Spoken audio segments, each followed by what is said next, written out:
time for the ride home in ENC. Yes! Yes! Yes! This is your 5 o'clock drive with Patrick Johnson. Holy mackerel! More news, more interviews, more ECU stories than you can shake a stick at. Hey, stop shaking that stick. This is the Patrick Johnson Show. Pirates win! Pirates win! On 94.3 The Game. All right, hello again, everybody, and welcome. It is nice to have you with us here. The Great P-Man here with you as we're up and running on this 5 o'clock hour and a live edition of the Patrick Johnson Show Do it today. live! Do it live! We'll do our Harrell Huddle coming up in just a little bit. The one and only Philip the Ref Pilkington is here. Philip, did you get this note on ECU soccer that called us yesterday? I need to look at my email. Sophia Serrano nabbing the Defensive Player of the Week recognition. Very nice, very nice. How about that? Yeah. That's a little Pirate Report news for you. There we go. Little bonus of our 5 at 5. That's well, I wanted to mention some ECU stuff. I'm trying to get this to work here. Pardon me. We announced this little feedback from the Suds there. ECU won the Ironwood Collegiate Classic. Did you see this? Did you read about this? Did you hear about this? I'm not going to lie. I've been really caught up in these political things we have going on here tonight that I have not really checked my school, the ECU athletics side of my email. We announced this last night at Inside Pirate Athletics, 23 under, the Ironwood Collegiate Classic at Ironwood Golf and Country Club. Pilk, have you ever played there at Ironwood? I have not. Played golf. I only played there a couple times. Extremely challenging for me. Yeah, it's a tough course. I haven't played there, though. I've played Greenville and Aden. It's the first. You need to get Shook to get you out to Brook Valley. Pirates won their first event. Of course, Brook Valley's pretty challenging from what I understand nowadays. The Pirates won their first event of the year, and they finished 8 shots ahead of UCF. I think anytime you can beat UCF, that's great. Again, 23 under. And our guy, Philip Lindbergh Bondestad, first place for the second straight event. Pilk, he was 11 under. Wow. 56-hole event. How about Could have used him on the Ryder Cup team. That's what I said last night on Inside Pirate Athletics. It would have been great to have had him on the Ryder Cup team. So there we are. That's the latest as far as ECU goes. We'll have more ECU news for you pertaining to football coming up, as we will talk with Blake Harrell for our Harrell Huddle for Healthwise Pharmacy. All right, let's see here, Pilk. Let's do a top 5 here. I'm not lying to you, Pilk. I've got the game on bottom 7 from gorgeous Chicago. You know, so today during my lunch, Pilk, I was watching baseball tonight leading into the Cleveland Detroit game. And by the way, the Guardians thing still just chaps the artist formerly known as the Indians. It just still, and as a Native American, with Native American blood pulsing through my veins, much more Native American than Elizabeth Warren, with the Native American blood pulsing through my veins, I wish they had the Indian deal. Because, I mean, it's just, I don't know. The Guardians. And there's no ring to Guardians. They're going to change it. You got to come up with something with some ring. Got to come up with something with some ring. Anyway, Cubs get a couple of home runs a couple innings ago to go up 2-1 on a day the wind's blowing in at Wrigley. But anyway, I watched Cleveland, and of course Gavin Williams got the start, and we'll get into some of this. I mean, he was only facing probably the best pitcher in baseball, or at least one of them. And then, look, 2 pitches for Gavin, 2 outs, and then gave up a run after a mistake in the field. Anyway, we'll get into all that. But, you know, and they had a decent crowd at Cleveland. I heard it was only it looked like more on TV. On the radio, they said 26,000. Yeah, it was decent. It filled in. It was very empty. Yeah. Then today at 3 o'clock, ABC, the American Broadcasting Company, and they're live in beautiful Second City, Chicago, before it became the corrupt political cesspool that it is. What a city. And sun-splashed on a warm, gorgeous day, Wrigley Field, October baseball, which, yeah, I know it's the last day of September. And I'm not going to lie, Pilk. My cold black heart skipped a beat. My cold black heart. Oh, my goodness. Patrick's got a little softness in him. Oh, it was so beautiful. And as a Cubs fan, we don't get to do this but every so often. And I was like, man, what a sight. Ain't she a beauty? Like you would have been if they were playing a game in Fenway. I would be that way, but they're not. No, we're going to be in New York. But as Kurt Schilling said, there's nothing better than making 50,000 people from New York shut up. And let's hope they do that tonight. However, when Schilling said that, it didn't age well because they kicked his butt. But, Right. It's all good. He came back, got him. He came back, got him game 6 with the bloody sock. Have the confidence. Yeah. Oh, the bloody sock, please. All right. So, we'll see. I'm excited about this now, but there's still got a lot of baseball to be played in Wrigleyville. Okay. Let's do the top 5, Pilk. This may very well be our last mission. Let's make it count. This is the Patrick Johnson Show on 94.3 The Game. It's impossible. Now some stories you may have heard. You ready? Or catch it for the first time. This is your 5 at 5 with the P-Man.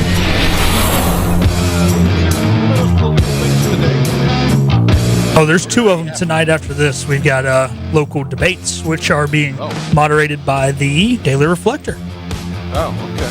A lot of love in this room. No Henry? No Henry. No, because they wanted... We're having a bipartisan host. Wow. Okay. All right. Well, he would take exception to that. He would get all huffy about that. What? No. He's got my number. He can call me and yell at me during the first commercial break.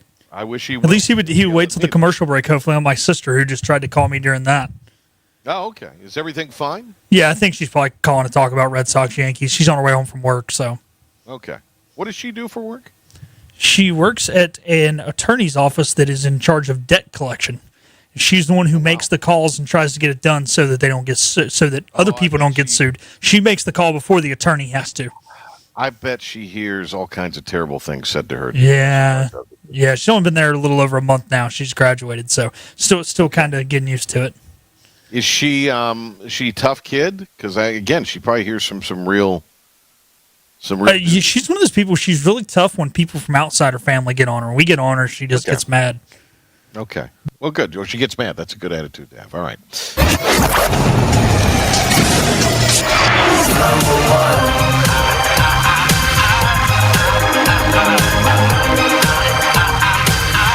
Number 1.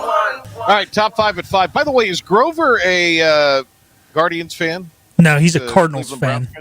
Oh, that's right. He is a Cardinals fan. He's sitting home. Yeah, his family's St. Louis background. He chose the Browns because I think he felt bad that they didn't have any fans or something when he was like a really little kid. Tough choice because the Rams moved.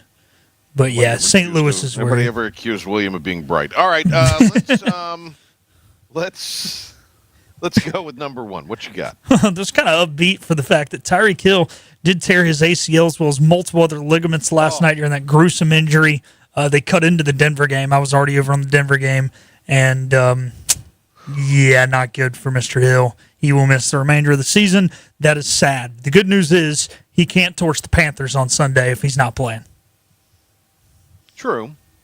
I was hoping he was just going to be out for 1 week, So a little right. ding. Now, that looked like it was a pretty gnarly injury. I'm sure you've seen it by now.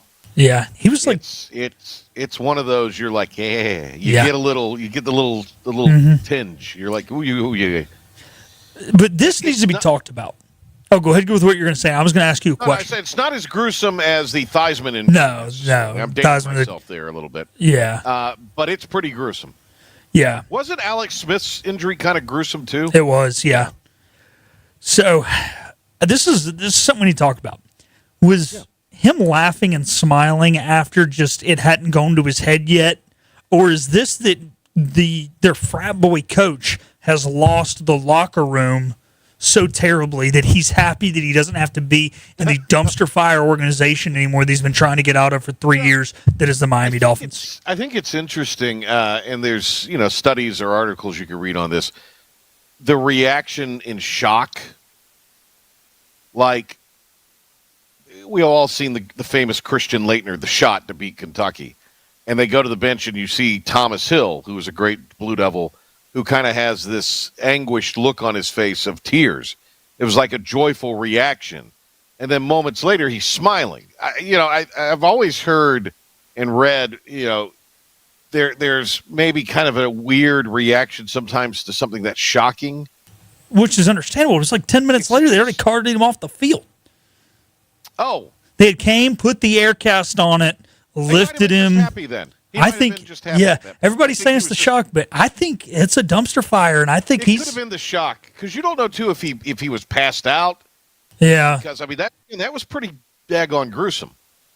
So he might, it may have been a shock thing. Oh, of course, he just may have been happy he doesn't have to be in the offense with a quarterback who's fragile and the frat boy, as you say, coaching it, the stats geek. I'll say this, though. Shout out Kyle Gaskins, ESPN Plus producer for ECU events. Big Finns fan, and he's going to the game in Charlotte this weekend. Ah, is he? There you go.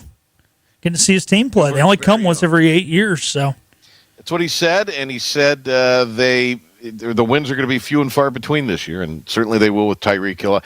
Regardless, what you were saying after, I just what a gnarly injury. I mean, it's one of the bad ones for sure.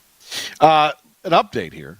We need to get the little da da da da, the little chime that they. Yeah, have, we do. Do do do, and that's the draft. 2-1 through 7.5 in Chicago. There you go. Your stream's a little ahead of mine. Number 2. All righty, number 2, Super Bowl halftime. Let me just say something else too about the two games last night. Let's stagger them so they're a doubleheader. Let's not stagger the start times. I like the doubleheader concept better. I like it, but I think Stephen Igo is glad that it did not start at 10 o'clock Eastern, even though he was there. Igo, if they had thrown more flags in that game, Igo might still be there. He might have missed his flight. Marred, hot garbage is what it was. They say that crew's called the most all year, but I'm sure Erica was like, "Get me out of here." Oh, she went? They went. They made a whole weekend out. They left Friday afternoon, and then they did all the hiking, and she got to decide everything they did Saturday and Sunday, and he got to go to the game Monday night. That was the deal. That's fair. I think so. Fair. Yeah. I like Igo's wife. If there's one thing about Igo that is like a positive in his column, it's his wife. She's more outgoing and funny than him. Oh, she has personality. It's like it's the yin and the yang of marriage, and he is she's the personality of the group there. Number 2. So nice we did it twice. Go ahead, Bill. All righty. The Super Bowl halftime show has been announced as Bad Bunny, and these guys were from Fox Sports. Who are these guys you sent me this soundbite of? I'm not sure. They're a morning show. Anyway, this is the reaction. There's been a lot of reaction. Bad Bunny, for those of you who don't know, we knew this yesterday. We just didn't have time with the show to talk about it. Is a Puerto Rican hip hop, would you say, Pilk, artist? Yeah, pop, hip hop. Yeah, right. I don't speak Spanish, so I don't listen to his music. He apparently doesn't perform in the U.S. now. He's worked a couple of events for the WWE before they became greedy and started taking people's money at a high level in ESPN's app and all of that. And he also was in Happy Gilmore 2. In fact, he was one of the actors that kind of stole the show in Happy Gilmore 2. So, and he performed that on U.S. soil. But anyway, Bad Bunny, and this was a reaction from a morning sports talk show, Pilk says, for Fox. Roger Goodell hates America. The NFL hates America. Maybe it's the White House. I don't know. Maybe they're just anti-Trump guys. But they announced yesterday that Bad Bunny, who's a Puerto Rican rapper / singer, who globally is one of the biggest, if not the biggest stars on the planet. Were you aware, because I wasn't at the time, I've now read about it, that Bad Bunny refuses to play or to tour in the continental United States? Yes. Were you aware of that? I mean, was he aware? I don't think so. Yeah. And that's what the NFL thought was the best artist to choose to be the halftime show at the Super Bowl? Well, I think they hate America. Are you still going to watch? There you go. They hate America. I think that this proves right there how big the Super Bowl is because the guy refuses to perform here. But Super Bowl's calling, hey, I'm a global stage. Get my name out there for the Super Bowl. You ever heard tell of Neil Sean? No. He's the lead guitarist and one of the founding members of Journey. And he had a great idea. Use some Bay Area artists, including Journey and Metallica. Look, you won't find a bigger metal/rock act in the world right now than Metallica. Yeah. They're mainstream enough. Let them go. The Bad Bunny thing is going to be so polarizing, and then the politics are inevitably going to enter into it. And what if Trump decides to go to the Super Bowl? And what if Bad Bunny makes a political statement, and then we talked about how Bad Bunny owned Trump? That's all we'll hear about. I know, and this is going to take away from the game. That's Super Bowl. Everything they do around the Super Bowl now, halftime show, just everything else, it takes away from the game. I care about the 60 minutes the clock's running. It's all that matters. At the end of the day, I don't really care. If I sit there, I watch the halftime show, it's more choreography than it is singing anyways over the last 10 years. It's more of a show. You watch the show, you continue to eat your food. They play. If they're good, great. If they're bad, whatever. I tune in to watch the game. I mean, it could be my favorite artist in the world up there, and I would still, I'm more worried about the game. This is what you get for the NFL not playing business with Taylor Swift. Not playing ball with Taylor Swift. Yeah, should have gave it to Tay-Tay. They would have let her promote her new tour. We'd have had Tay-Tay instead. Everybody would have been more excited and just been with it. By the way, I was talking to somebody yesterday who is getting together with another group of, there's 15 women that are getting together. They're renting an Airbnb, and they're having their own release party when she releases her record later this week. Does that seem excessive to you? It seems very strange, but strange behavior to me. Yeah, I don't know, it sounds like a weird bachelorette deal, but it's not an actual bachelorette deal. Look, somebody's going to wear the wrong colored shirt or want to go to the wrong place for dinner, and then they're going to get hit in the head with a high heel shoe like Charlie Daniels did when he was in the bar in Uneasy Rider 2. 3. Well, you dug deep for that one, didn't you? It was the only thing I can think of somebody getting hit by a high heel shoe.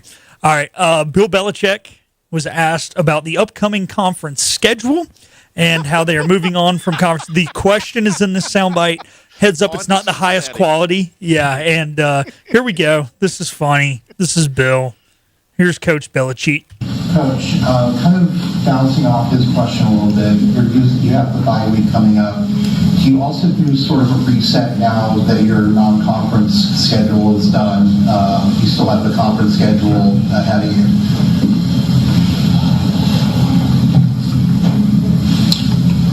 I mean, look, we get ready for the games that are on the schedule. So the ones that are coming up next, those are the ones we get ready for.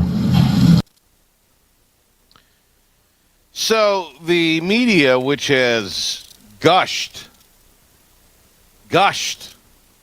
over Belichick, now getting the full Belichick treatment.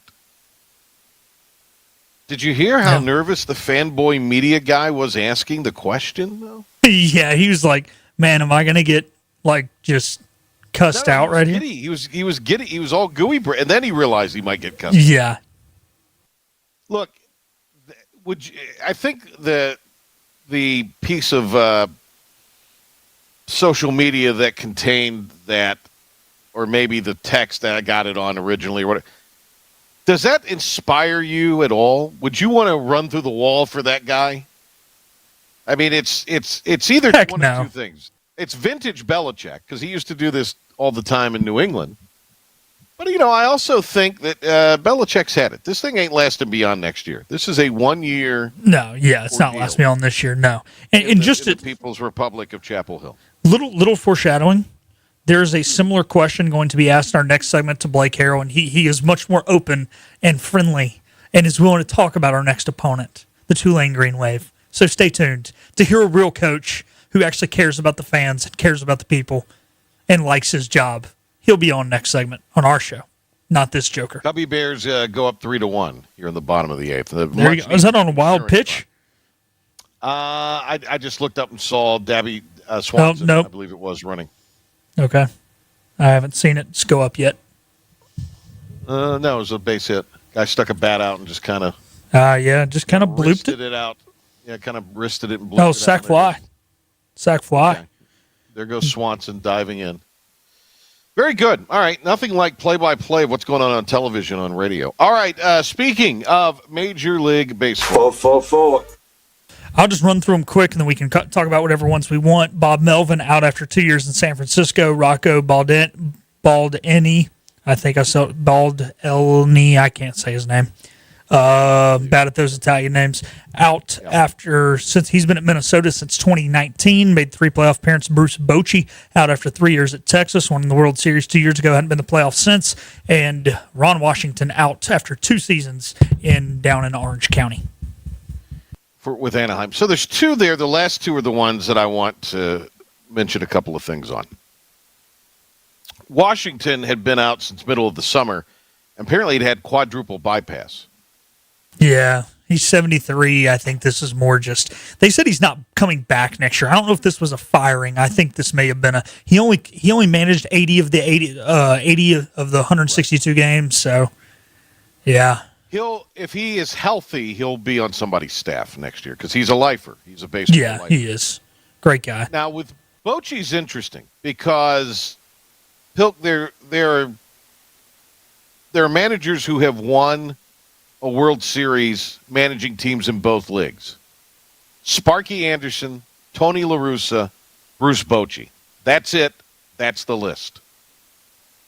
And 70 in this day and age, if you aren't Ron Washington and we're sucking on lung darts your whole life, you ought to be in a position, and Ron had some other, alleged off-the-field habits. But if you've taken care of yourself and you're Bruce Bochy, you probably reunite with San Francisco, run it back one more time. That seems to make sense to me. If Bochy wants to manage it, because, again, that was one of those 2 that was of mutually agreed, kind of was how it was worded. No, I think so, The thing was worded like that because I think both sides did concur, due to health, blah, blah, blah. We can assume. I think Bochy winds up in San Francisco.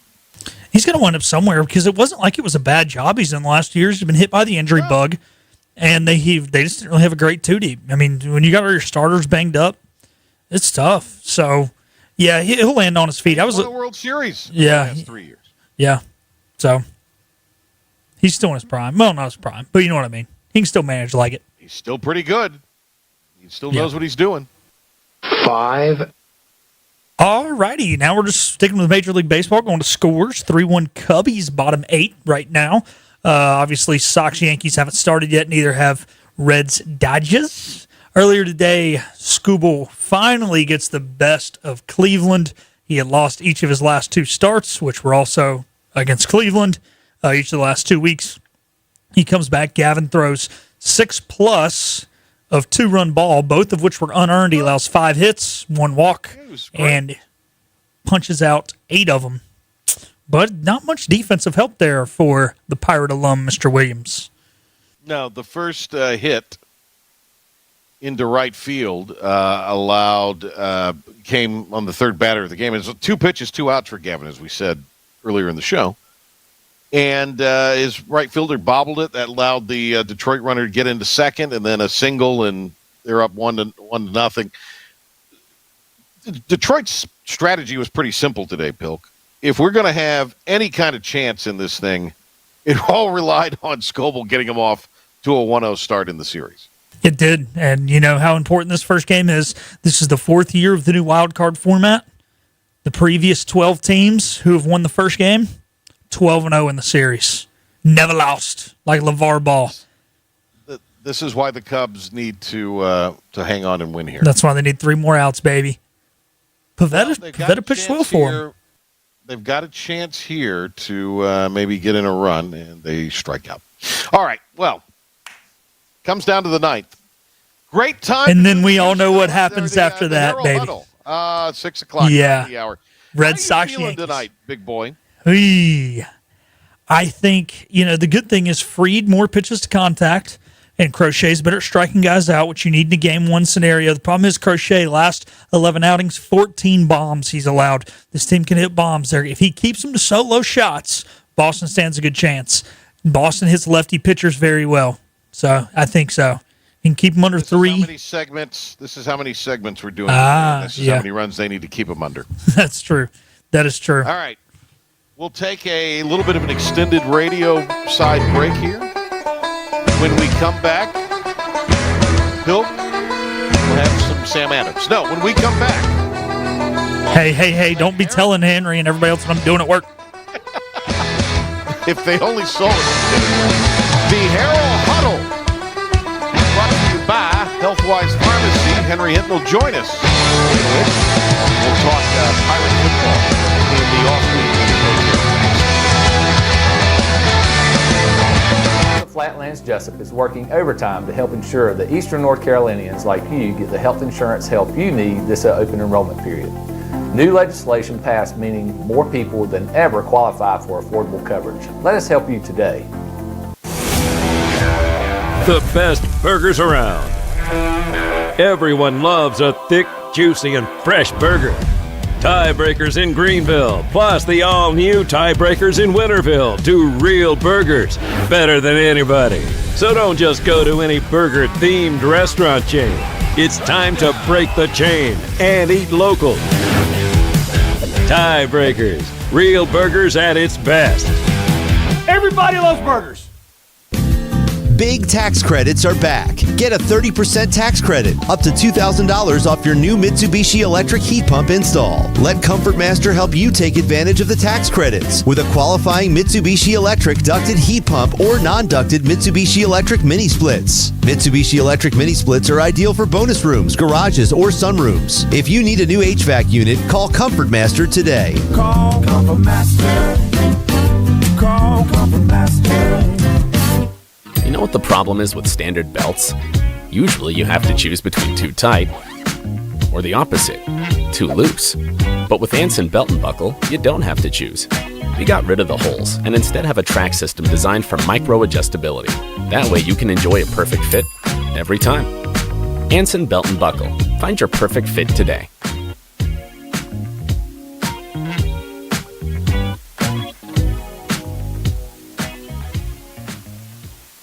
Healthwise Pharmacy rounds the bases with all of your infusion, retail, compounding, and medical equipment needs. Locally owned and operated by pharmacist Marcy Parker, Healthwise has grown to be your most trusted provider for infusion services. Currently providing in-home or on-site infusions in North Carolina, South Carolina, and Virginia.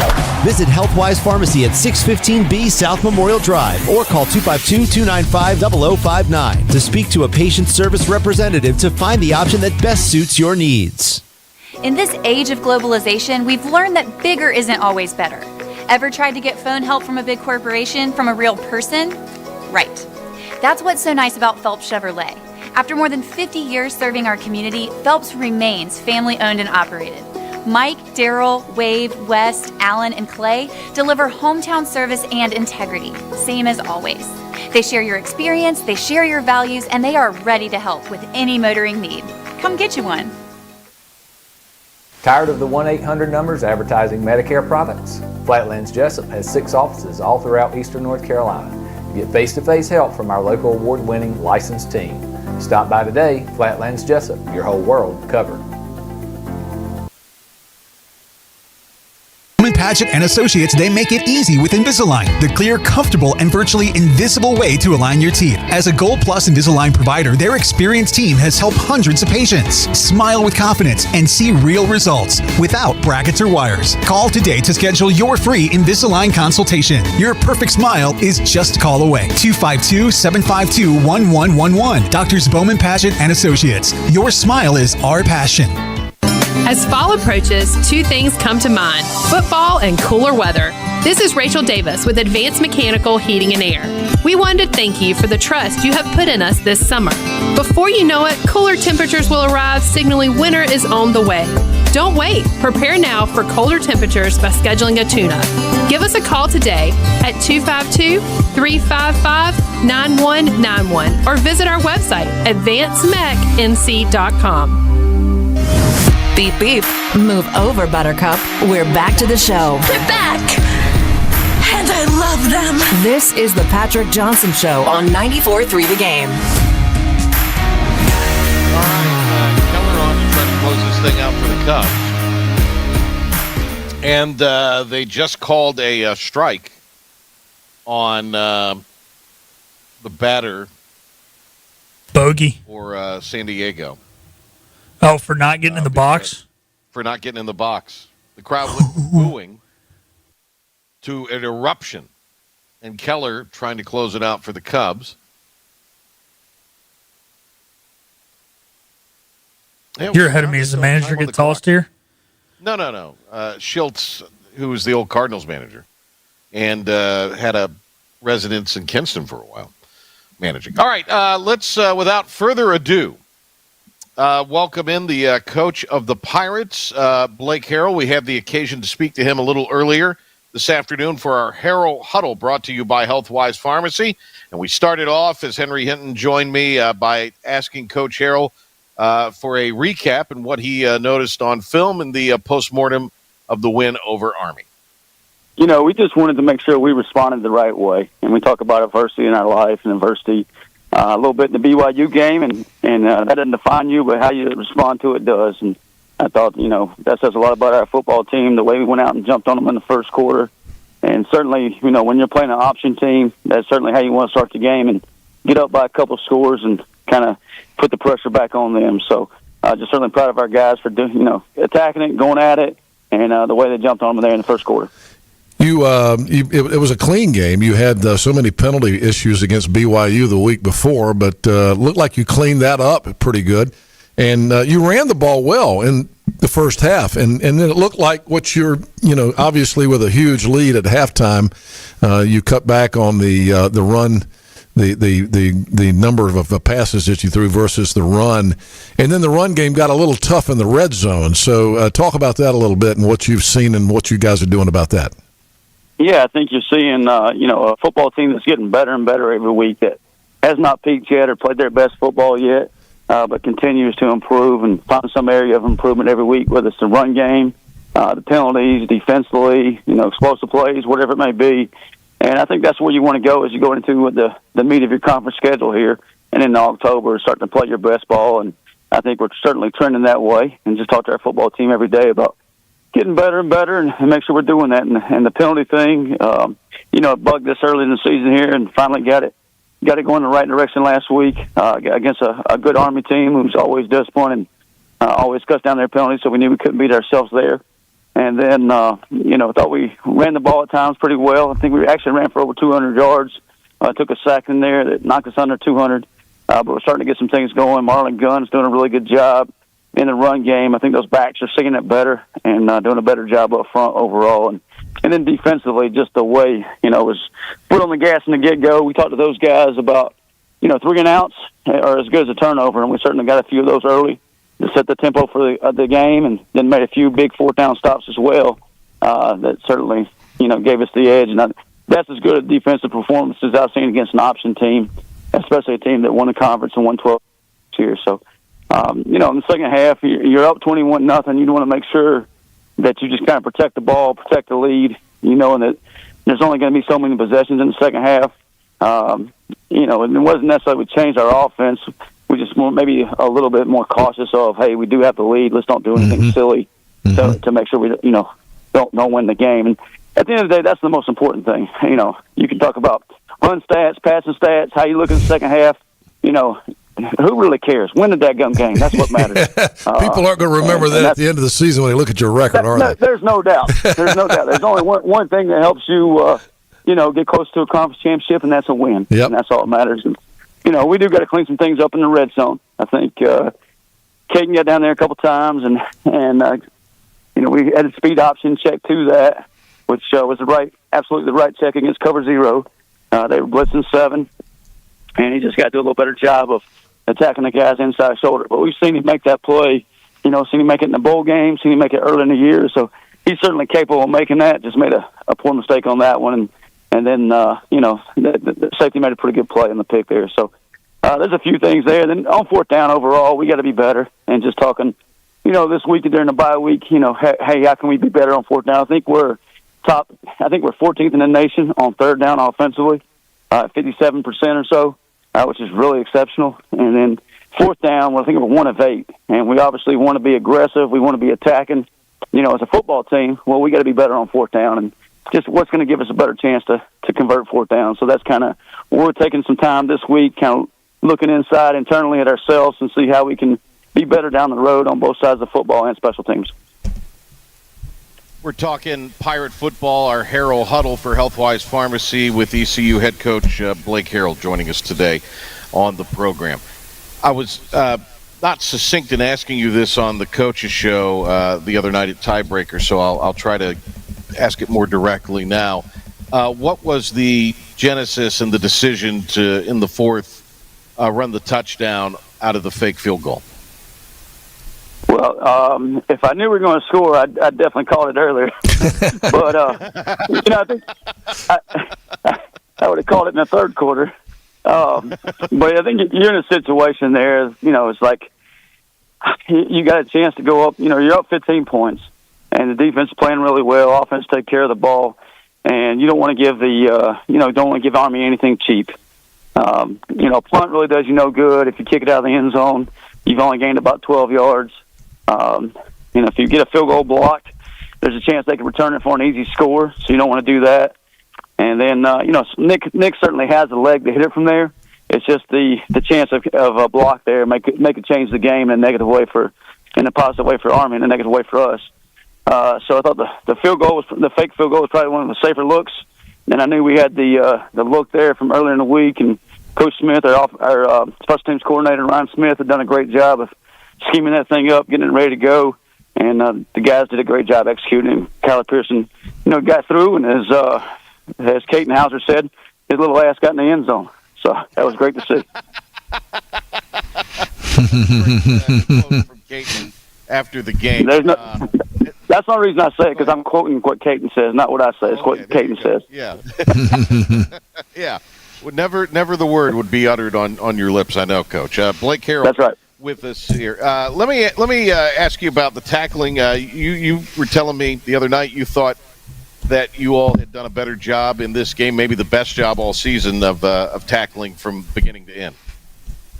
Yeah, and there's I think a few factors in that. Some of it's just everything seems to be between the tackles for the most part, but I think we got guys playing with great effort and playing really hard. So if somebody misses a tackle, it doesn't stand out. You're not in a lot of space. Nobody's around. Somebody else is there to clean them up. So that was a part of that. And I think our players are doing a better job of just locking in and focusing in on the little things that can help them be a better defense. We talk all the time about, the little things matter, attention to detail matters, and how we do anything's how we do everything. And our players are really bought into that right now, and we need to keep pushing in that direction.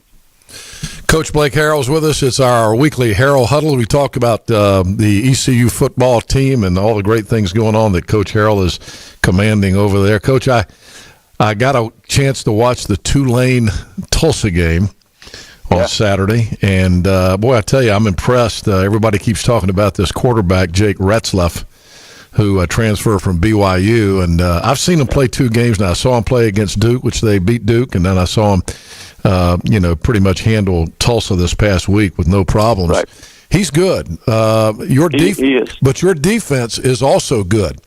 Your defense has really, I think, have been the surprise of maybe the American Conference this year so far. You have not allowed a non-Power 4 touchdown until Saturday night. You allowed that one late in the game with Army, but your defense has played really well, particularly against the run. This guy can sling it, though, so talk about getting ready for Tulane and this guy. Well, the first thing I'm going to say, Henry, is our defense, all of Pirate Nation's defense, so, we all need to take pride in that one and be behind it all the way, and we are. And they have done a good job. And, Jake down there at Tulane, Jake Retzel, is an exceptional quarterback. Obviously, if he probably would have stayed at BYU, they'd probably have them in the top 10 right now instead of around 20 or so.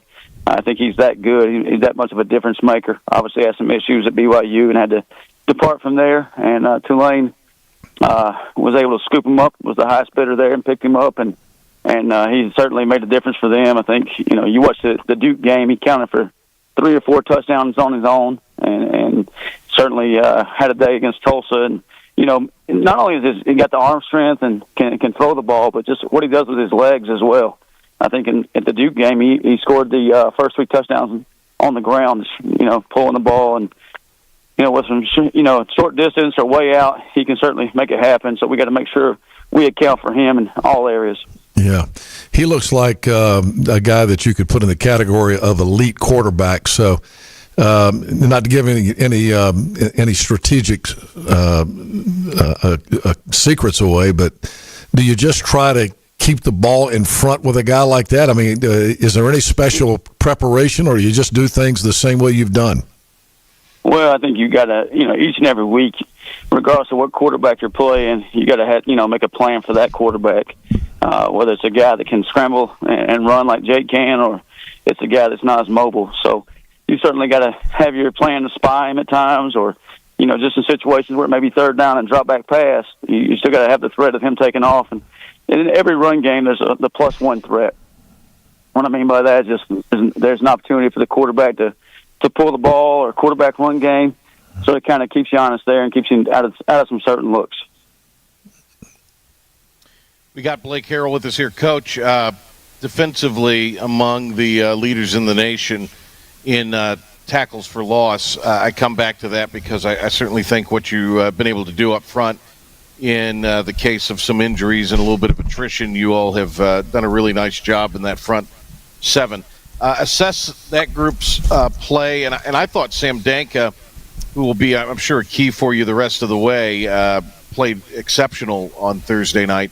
And then we can't disregard J.D. Lampley's work that he's done since kind of moving back to the interior line. Yeah, what Coach Tash and Coach Zachary and Coach Aldridge have done with that front 7 is pretty remarkable. I mean, just, the expectation going into the season was be down, and those guys have certainly got those young men to play really hard and do their job. And it's not just one guy or 2 guys. It's a unit up there that's playing their tails off. And certainly Sam's an older guy that's made a position change. And, I even asked him this morning, say, Sam, you're like top 25 in the nation in TFLs. And he didn't know, which obviously our guys are just focused on Tulane. But I said, hey, you want to go back to play outside backer? And he's still looking at me. I was like, hey, I think it's working out just the way it needs to. So I think it's been a good move for him and a good move for our football team. J.D. Lampley, another selfless guy that moved inside a couple weeks ago when we had Xavier McIver go down, and has been really disruptive and flashing inside, and he's playing his tail off. And that's, so many of our guys defensively are doing that, and they're doing it collectively as a unit. So just super proud of those guys. We do get Xavier McIver back next week for Tulane. I don't know what capacity. He may be limited a little bit, but we are starting to get him back and work him back into the fold and the mix of things. Well, Coach, with that in mind, what is the schedule like since you will not play until next week? So got a chance to take the weekend off. What does the design look like heading into Tulane? Yeah, we went Monday and Tuesday this week and just, practicing more on ourselves, good on good, getting some 3s and 4s, some work, some younger guys some work, and kind of develop those guys, make sure we have the opportunity to kind of focus on them and really kind of self-scout ourselves and see where the Pirates' strengths are, weaknesses are. You may already know that, but just kind of see what the numbers tell you and what the film tells you as well. So had an opportunity to do that. Later this week, we'll, Thursday, we'll take tomorrow off from practice. It gives us a good time to kind of go game plan and put a plan together for Tulane. And then Thursday, we'll go out and kind of rep that. And then Friday, they'll get another kind of day to catch their breath. And we'll kind of game plan some situational football and then go rep that on Saturday. And then, Sunday we'll put a practice together on Monday. And then next Thursday we'll kind of do a limited walkthrough. And then Wednesday we'll get on the plane and head to New Orleans. So it'll be here quick. It's not like a normal bye week where you have true Saturday to Saturday. It's a Thursday to Thursday. So it's a little bit different. But, we're looking forward to the opportunity against a very good football team in Tulane, and who was, preseason favorites to win the conference as well. So, looking forward to the challenge. Coach, they're all big, And we say big games, but this one's big. This is, and I think it's big in the terms of just opportunity. I know it's on the road. It's going to be tough. Another national television game. But what a chance! What a chance we have here to make a statement with a very good football team that everybody's talking about them and maybe not talking about us on the national scene so much. But that could change with a win here down in New Orleans on Thursday night, a week from Thursday night. There's no question. What a great opportunity for the Pirates and East Carolina and our university to be on national TV for the third week in a row. And those Thursday night games, sometimes we don't like them as much, but the whole nation is watching, and they get to see our brand, and our school does get that good publicity, so that's awesome. And as you said, I think I saw a stat the other day. I think it was during the Tulsa-Tulane game on TV, just teams in our conference who have a chance to make the college football playoff. I think Memphis is like 30-something% chance to make the playoffs. I think Tulane's right behind them, like 15%. And at the very end of the graphic was the Pirates at 2%. So as long as we got a chance, we're loving it. And we love being the underdog, and we're looking forward to going down there and fighting our tails off and see what we can make happen. So you're telling me there's a chance, and that's all that matters. That will change a lot if you could win this game down in New Orleans a week from Thursday. I just noticed your defense is 15th in the nation in scoring defense. I mean, so this is going to be really exciting to see our defense play against that prolific offense of Tulane. Big opportunity coming up, Coach. That's right. I told our guys the other day. I said, "Hey, we can't take one single play, stop, score from the beginning of the season into the next game, but we can certainly take that confidence and the way we've been playing and build on it. And if we'll only allow one touchdown over the next 3 non-Power 5 games, I think we'll be okay." Yeah. Go get them. Thanks for the time today. Good talking to you as always. Yeah, I appreciate you guys. Y'all have a good one. All right, Blake Harrell and our Harrell Huddle, brought to you again, as always, each week by Healthwise Pharmacy here in Greenville. Great to have Blake Harrell on with us here. All right, we'll take a break, and we'll come back and wrap up the show for today and have that for you on the other side. It is our Patrick Johnson Show Tuesday edition here on 94.3 The Game. This is about you, your family, and the health of all who live in Eastern North Carolina. This is about the transformation of a health system into something more powerful and more human. About creating new ways to treat disease and keep you well. This is about ECU Health, which is to say, it's really all about you. ECU Health. Minds, hearts, purpose. You have a choice when you invest in insurance, and when you choose First State Insurance Advisors, you're working with people you can trust. Clark Stallings has deep ties in the community. His team, including Keaton Smith, Regina Asby, Phil Leyva, Max Joyner Jr., Max Joyner III, and Ginger Smith, provides knowledgeable and professional advice. First State Insurance Advisors is an independent insurance agency. They offer all types of personal insurance as well as various types for business. Call or email First State Insurance Advisors today. We want to be your trusted choice agency.